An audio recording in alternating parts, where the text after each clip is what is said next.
Whatalo whātu lau whafungaanga I le nei tu lau lea so alamaya o nisi nei tātou reporti o mwhaina tu whātasia lau Radio Samoa mo lau whafungaanga. I talo to mua wa amata nei le whamsinonga o le li e suafa I a tiran huo. I lumo le whamsinonga whaitu malo I manukau. O lo molia I le whaia leo ni ngaio I ngā tau wha amatau. Whapeo le aia osfa I aio ni a onga se lua I te tono au kilani. Whailo ele I tu o leo po le prosecution o lo tua ia lea li I lona tu uina atu leo se whaamtalanga tusia. Bo o se manifesto I le aonga maulunga o waiuku I le masino mati o le tausanga o mawai. Lea sa ia lapta I ai whanau aonga whaapea whai aonga ina ia awana ianga I atu nisi I le whale aonga. O lea whaamtalanga tusia na ia whaamatala o na longona ti ngā. Ona o le sawa ina o ia whai aonga ma le lea mana ia o ia leo. Tūlanga o le vaai maua lalo, ma le whailonga tangata, ona o ia o se tangata saina.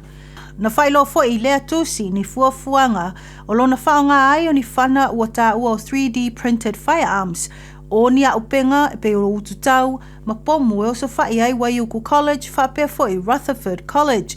Whailo fo I lea ngai o lona mae ai le ofiso leo I puke kohe ma te ara tu, ma nisi o ofisa o le palemene. I ripoti ma le leiti o whaava maloa New Zealand na whaamawina ai. I le whaatautenga ai o suenga le au onanga o leo, lea no lato mawai ni a upenga ese in le nofuanga ma whale o fisotai atu I lea lii e au fiai la au malosi po o loaded pump action shotguns o pulfana ma mea whaongai pomu ma mea whaapapa.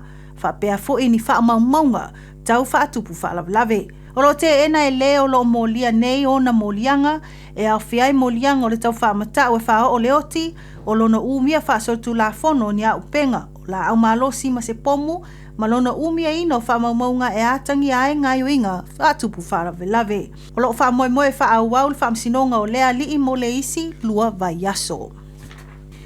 O whaalia nei le Christchurch City Mission, tu langa popole, mo le tōtelo tangata e le o yaini whale maluai, o no le malulu tele o le tau ua iai nei, ma o la ngona ile alofa mo I lātou, tau luai fo I tūlanga la matia ua iai nei o lātou soifua.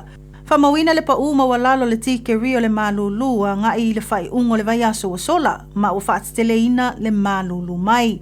Ma ono ia tūlanga o le tau o lea na whaasolo ai loa siaki a sui o le au nanga I nai tangata o lo momoi I awala ma taawale I tu e fia o kalai e stete. Whamanino le Christchurch City Mission o le popolenga tele I mau se soifua se tasi le malulu. Ai meise ua o lato maitawina le whaatupula I o numero o tangata matutua ua lea ai ni fale e au fiai se tangata e valusfulu a tausanga le matua.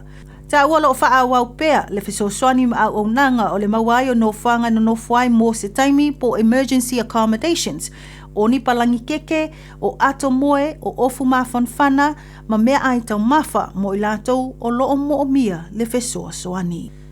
Mai nisi o tala ua tala ina nei se maa wha manatu I Eden Park e pati ai le sao o le company o le Coca-Cola New Zealand I le tau singa ma le whaatu mawina o le whaatangata a le lii o utu makaiona Sir Michael Jones leo lo iai nei I le malaita alo o le Eden Park.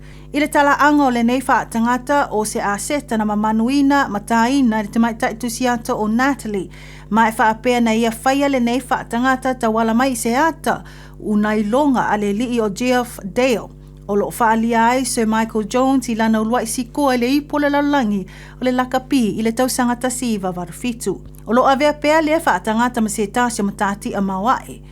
Ma le tawa tele I le tala whaasolopito o le lakapi a New Zealand. Mai tala mulmuli o mai tauina le mata ina tele o tau mawhainga a awa Samoa I ta alonga o le tau pulenga lua o luono leo lo whaia nei I Glasgow Skotelani. E toa luas futasi tangata ta alo lo whai masui o Samoa nei ta alonga whaavau malo e au fiai le sisi u a mea mamafa, whai pelenga a feleti o le au whapele ta alonga o le juro. I le taimi nei o le ta alonga sisi o mea mamafa lea ua mawai le ulua I pine. Lea na man maloa ile li o John lau tafi le pine siliva ile vaengo li I fitus futasi kilo kalama le mamafa ina ua maea sana tau mawhainga. O lo iai pea I si sui o Samoa o lo sauni atu mo alatou tau sinionga I aso o luma.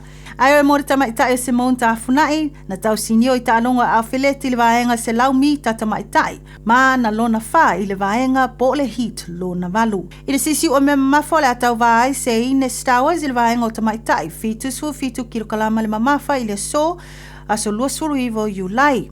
O le awhapena ai foi o na tau vā Emmanuel Shalom Palota uli Masao.